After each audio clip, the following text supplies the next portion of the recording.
कल हमने किया था बेनिफिट्स क्या क्या हैं या प्रयोग क्या क्या होते हैं एरियल फोटोग्राफ्स के। आज का हमारा टॉपिक रहेगा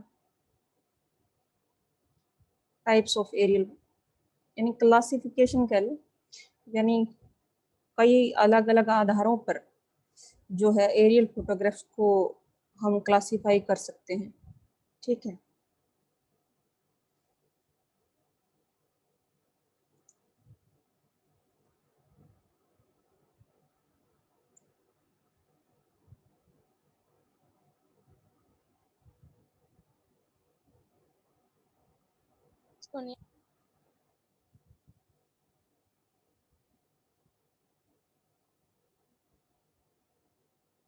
ठीक है। तो टाइप्स ऑफ एरियल फोटोग्राफ्स, उसमें से जो पहले आधार रहेगा, 3 आधारों पे हम एरियल फोटोग्राफ्स के प्रकार बता सकते हैं, टाइप्स बता सकते हैं। जो पहला आधार होगा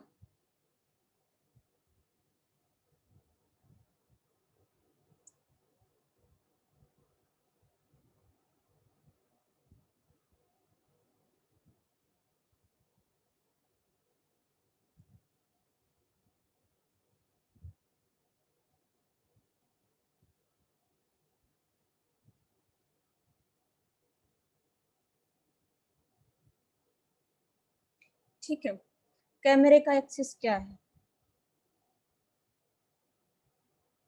ठीक है, एक्सिस मतलब दूरी होती है ना। ठीक है, उसको डिटेल में हम करेंगे।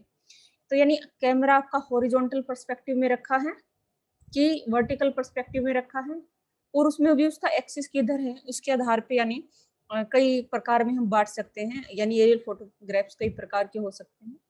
इसको आगे एक्सप्लेन करेंगे। दूसरा आधार क्या हो सकता है।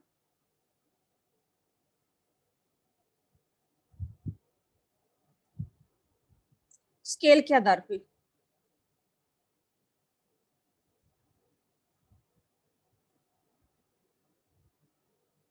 स्केल के आधार पे हम एरियल फोटोग्राफ्स को बोल सकते हैं।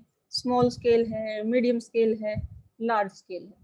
ठीक है, तो इस तरीके से यानी स्मॉल स्केल के एरियल फोटोग्राफ्स हैं। जैसे कि आप मानचित्रों को भी अलग अलग प्रकार में बांटते हैं, ऐसे यहाँ पे एरियल फोटोग्राफ्स को स्केल के आधार पे है। एक्सिस कैमरा किधर रखा है, कहाँ पे रखा है, ठीक है, ओरिजेंटली रखा है, वर्टिकली रखा है, कैमरा की पोजीशन क्या है, उसके आधार पे कर सकते हैं। और जो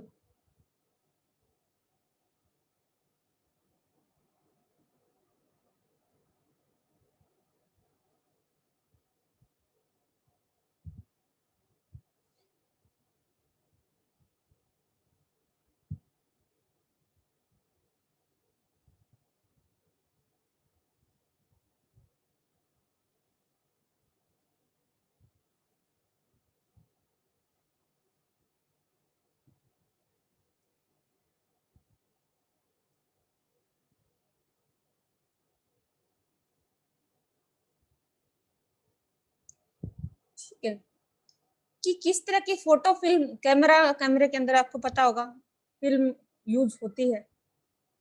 ठीक है, तो जैसे ब्लैक एंड व्हाइट हो सकते हैं, ठीक है, रंगीन हो सकते हैं, और इंफ्रारेड हो सकती है। यानी किस तरह की जो फोटो फिल्म आपके कैमरा में यूज की गई है उसके आधार पे, यानी कलर फोटोग्राफ है, ब्लैक एंड व्हाइट फोटोग्राफ है, इंफ्रारेड फोटोग्राफ है।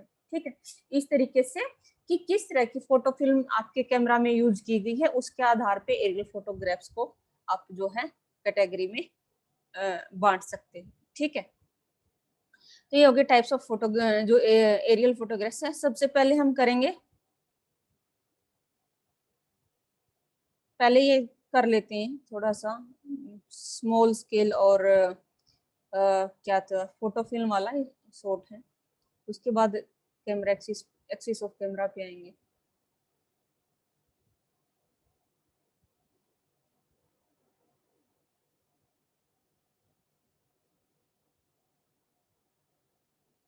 ठीक है, अगर स्केल के आधार पे हम देखते हैं तो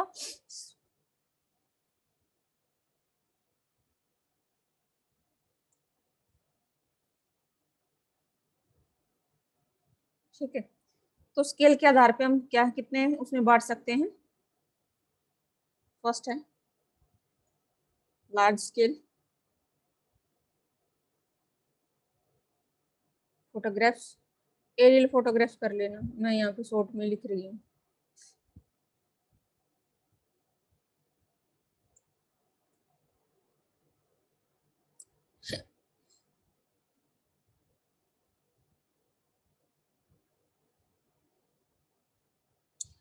तो हमने कहा था खासकर जैसे इंडिया की अगर बात करते हैं तो कितनी स्केल पर बनाए जाते हैं एरियल फोटोग्राफ्स, कोई बताएगा?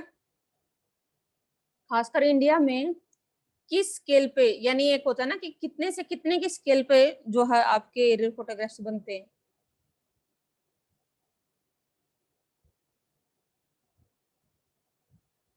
जल्दी बताइए, इंडिया में किन स्केलों का यूज करते हैं एरियल फोटोग्राफ्स के लिए?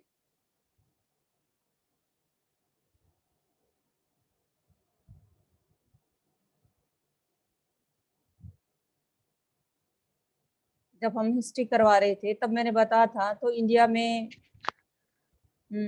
मैम 1 अनुपात मतलब 5,000 से 1 अनुपात 50,000 तक होता ठीक है, तो मिनिमम जो है लिमिट है वो आरएफ आपका 1 अनुपात 5,000 का आरएफ है, और जो मैक्सिमम है 1 अनुपात 50,000 का है। ठीक है, तो यहाँ पे लार्ज स्केल मैप किन को बोलेंगे, यानी कितने से कितने तक की रेंज के जो होंगे उनको आप लार्ज स्केल जो है वो बोलोगे, मैप बोलोगे?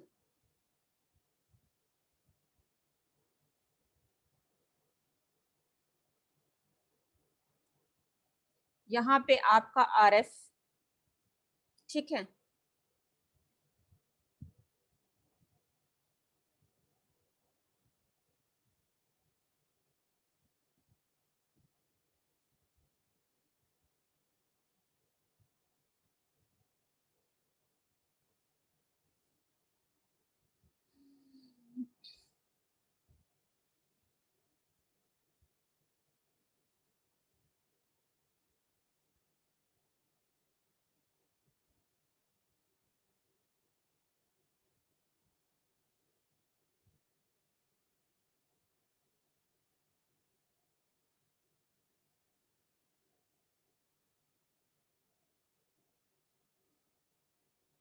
ठीक है, तो 15,000 तक की, 0 से लेके 15,000 तक की जो रेंज के होंगे ना, यानी 15,000 और उससे नीचे की जो रेंज के हैं वो लार्ज स्केल एरियल फोटोग्राफ्स कहलाएंगे। तो ये मैंने बताया था, ये जो फिगर जितना, जैसे यहाँ पे 15,000 है, ठीक है, तो 50 एक तरफ 50,000 है, तो 15,000 जो एक यहाँ पे हमने फिगर लिख दिया है छोटा है। अगर फिगर जितना छोटा हो, जैसे 5,000 है, एक 15,000 का मैप है आरएफ का, जो और दूसरे मैप की जो आरएफ है 1 अनुपात 5,000 के, तो 5,000 यानी जितनी कम फिगर उतना ही लार्ज स्केल वो मैप है। ठीक है, दोबारा से मैं फिर रिपीट कर रही हूँ, कुछ बच्चों को अभी भी अगर कंफ्यूजन हो तो। ठीक है, तो इससे नीचे नीचे यानी 15,000, उससे कम वाले 10,000 का है, 5,000 का है, जैसे 5,000 का और भी ज्यादा लार्ज स्केल होगा। ठीक है, तो इसमें रखते हैं। ठीक, दूसरी तरफ क्या है, मीडियम स्केल में। अच्छा, फिर ये लार्ज स्केल मैप कैसे कैप्चर करेंगे?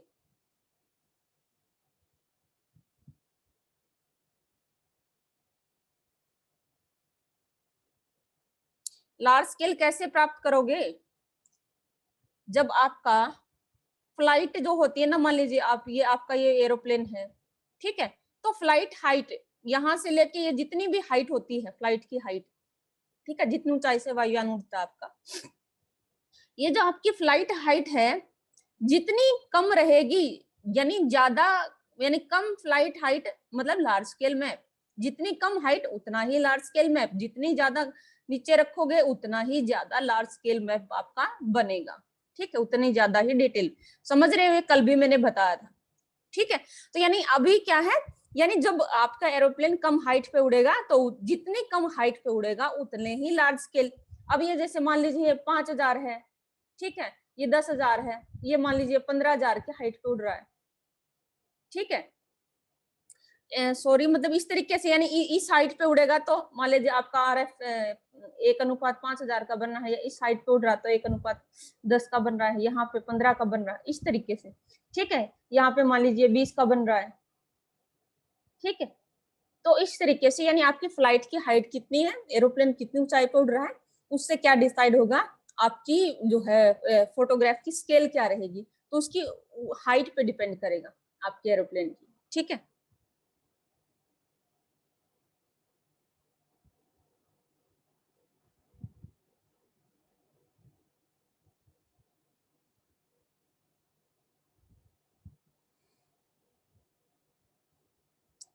जो दूसरा है मीडियम स्केल हम कहेंगे।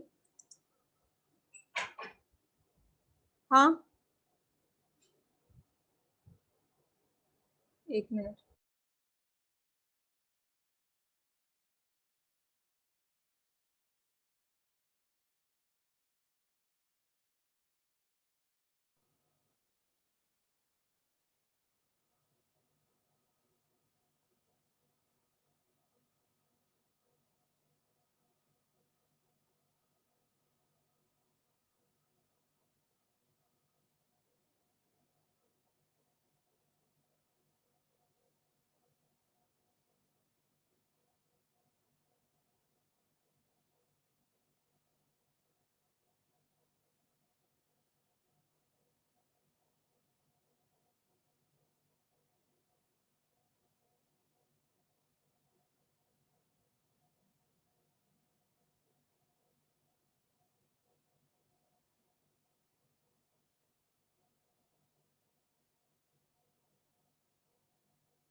ये कौन से होंगे जिनका RF कितना होगा?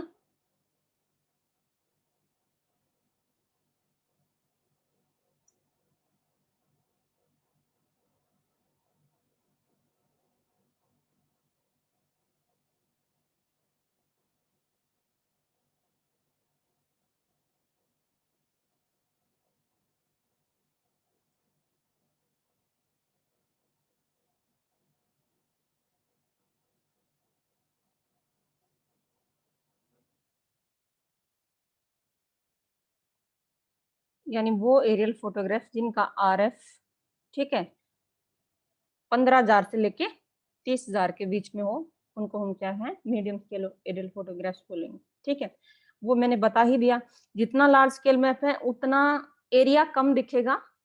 ठीक है, जो एरिया कवर करेंगे वो कम होगा, लेकिन उतना ही ज्यादा डिटेल होगा।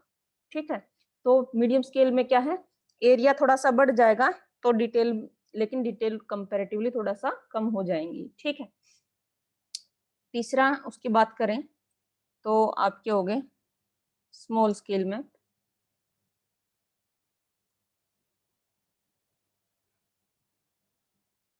Small scale aerial photographs.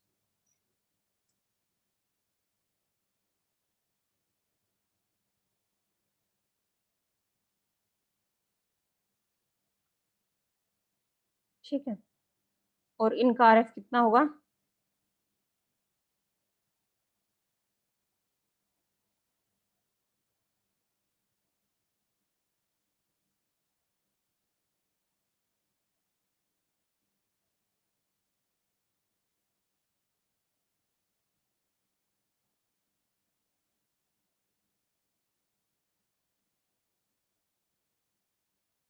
एक से लेके 30,000 से लेके 50,000 तक की RF वाले जो एरियल फोटोग्राफ्स हैं उनको हम स्मॉल स्केल मतलब फोटोग्राफ की श्रेणी में रख सकते हैं।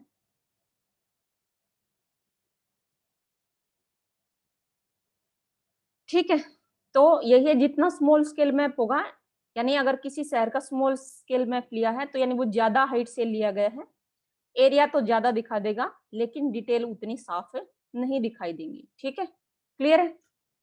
तो मेरे ख्याल से आप लोगों को सबको समझ में आ गया होगा। ठीक है, अब बात करते हैं बेस्ड ऑन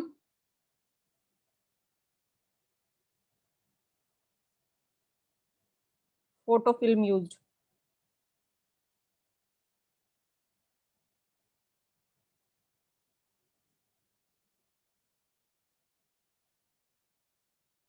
किस तरह की फोटो फिल्म यूज करी गई है उसके आधार पे हम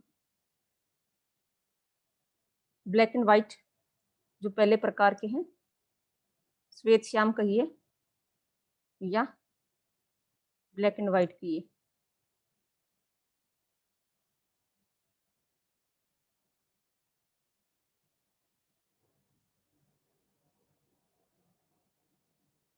ब्लैक एंड व्हाइट फोटोग्राफ्स होंगे। ठीक है,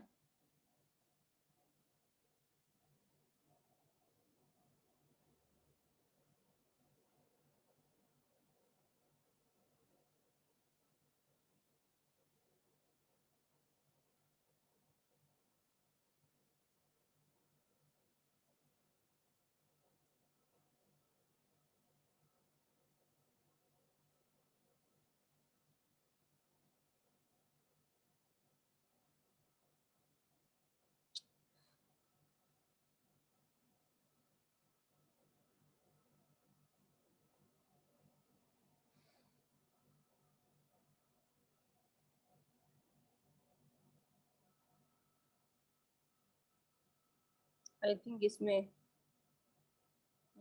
क्या बोलते हैं, स्पेलिंग मिस्टेक है। मैम ई को कट कर दो बस। ई से नहीं होगा रे, ये आजकल वैसे ये भी लिखते हैं जैसे कलर होता ना पहले अपना COLOUR, तो अभी आजकल शॉर्ट में यूज कर लेते हैं, ये तो आएगा कलर्ड ऐसे ही लिख देते हैं। कोई नहीं, इस पे ज्यादा वो नहीं करते। कलर्ड जो फोटोग्राफ हो गया आपके।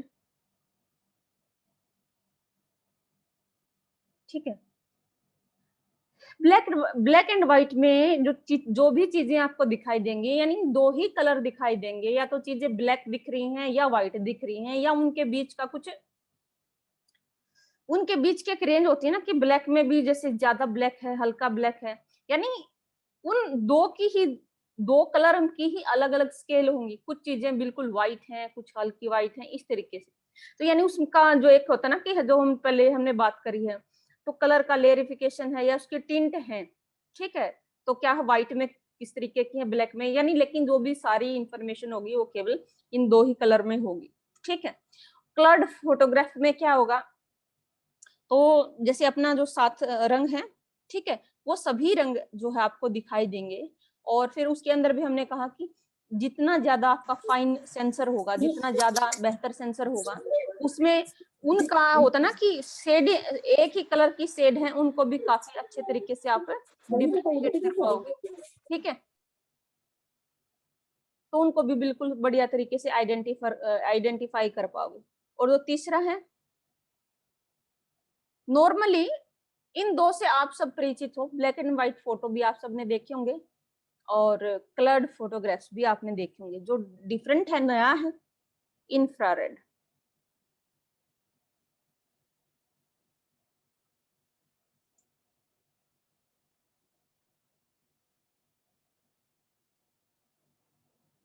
ठीक है, अवरक्त जिसको बोलते हैं।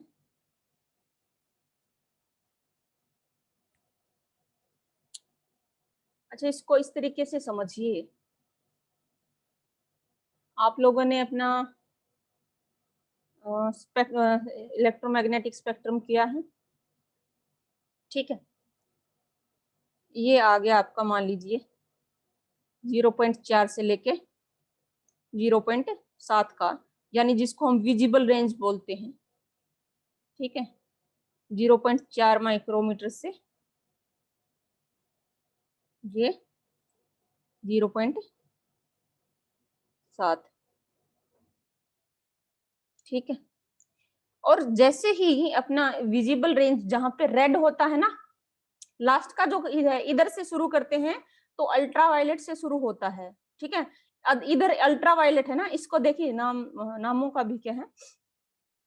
ठीक पहले मान लीजिए गामा रे हैं, एक्स रे हैं, ऐसे करते अल्ट्रावायलेट रे आ गई। ठीक है, तो अल्ट्रावायलेट, अल्ट्रा शब्द का मतलब होता है उससे भी वायलेट से परे, और वायलेट क्या है, कलर है। तो बैंगनी से परा बैंगनी।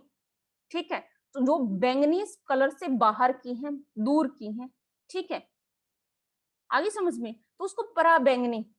ठीक है, तो हम इस तरीके से कर रहे हैं। तो यहाँ पे क्योंकि शुरुआत होती है, आपने विबग्योर किया ना, विबग्योर,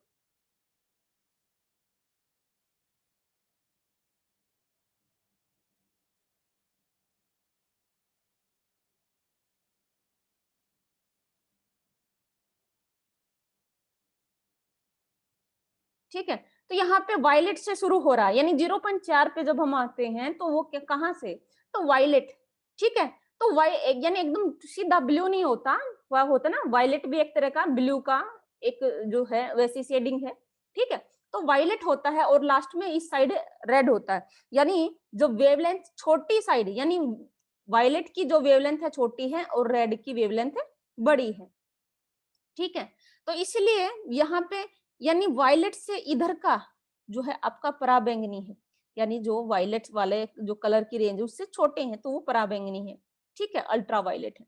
और यहाँ पे जो रेड है, जहां से आपका रेड खत्म होता है और इससे आगे, ठीक है, रेड से आगे क्या आ गया, अवरक्त। ठीक है, यहाँ पे रेड का मतलब रक्त, लाल रंग है। ठीक है, तो अवरक्त किरणें या इंफ्रारेड। ठीक है, रेड से भी जो है बाहर है, ज्यादा जैसे ऊपर की है रेंज। ठीक है, उसको हम बोल रहे हैं इंफ्रारेड। क्लियर है? ठीक है, तो ये सारी चीजें कंटिन्यूटी में है। तो यानी आपका जो ब्लैक एंड व्हाइट अगर फिल्म होगी तो उसमें इन सातों कलर को, यानी 0.4 से लेके 0.7, इनको क्या है, दो ही रंग में बांट दिया। ठीक है, दो तरीके से ये दिखाएंगे, ज्यादा डिफरेंशिएशन 7 अलग अलग हिस्सों में कलर में नहीं बांटा, दो ही हिस्से हैं। ठीक है, ब्लैक एंड व्हाइट। ठीक है, कलर्ड में क्या क्या है, यहाँ पे 7 हिस्से हैं, 7 जो सातों कलर आपको दिखाई दे रहे हैं। ठीक है, और उसमें भी डिफरेंशिएशन, यानी जैसे ब्लू में भी कई तरह के हो सकते हैं, वो आइडेंटिफाई कर सकती हो। और तीसरे का क्या है, इससे ऊपर की, अब जो नॉर्मली जेनी आपका जो ब्लैक एंड व्हाइट है वो भी ऑप्टिकल रेंज में ही है, जो ब्लैक एंड व्हाइट फोटो है वो भी तुमने 0.4 से लेके 7 के बीच के ही लिए हैं, उससे नीचे नहीं है या उससे ऊपर नहीं है। ठीक है, तो ये तुम्हारे ब्लैक एंड व्हाइट है या कलर्ड फोटोग्राफ्स हैं, वो दोनों कितनी रेंज में है, 0.4 से 0.7 की रेंज में है। लेकिन इंफ्रारेड, पहले वो टेक्नोलॉजी नहीं थी, अभी वाली जो चीजें हैं, तो इंफ्रारेड इससे ऊपर की, तो इंफ्रारेड जो रीजन है, जो रेड के बाद ऑप्टिकल रीजन के बाद जो तुरंत बाद आता है, इंफ्रारेड। ठीक है, तो इंफ्रारेड में भी आपने देखा होगा नियर इंफ्रारेड, NIR करके लिखते हैं, नियर इंफ्रारेड को शॉर्ट में IR कर रहे हैं। ठीक है, तो यह इंफ्रारेड का काफी लंबा चौड़ा रीजन है, यानी काफी लंबे क्षेत्र में ये मिलती हैं। तो ये नजदीक की, यानी जो रेड के बिल्कुल साथ में लगता हुआ एरिया है, यानी ऑप्टिकल रीजन के साथ में लगता है, वो NIR है। ठीक है, फिर IR हो गया, मीडियम हो गया। ठीक है, और ये फार इंफ्रारेड, ये फार इंफ्रारेड दूर का, इंफ्रारेड में जो बाहर बिल्कुल दूर का है। ठीक है, फार इंफ्रारेड। ठीक, इसका मतलब इनकी छोटी है, नियर इंफ्रारेड की से थोड़ी सी बड़ी वेवलेंथ है। ठीक है, बीच वाले मीडियम में आते हैं, मीडियम इंफ्रारेड कह लो, इसमें थोड़ी सी और बड़ी, और फार इंफ्रारेड में और भी बड़ी वेवलेंथ आपकी हो जाती है। तो इंफ्रारेड का काफी लंबा चौड़ा रीजन है। तो ज्यादातर जो हमारी कैमरा होते हैं चाहे रिमोट सेंसिंग वाले हैं, तो उनमें या तो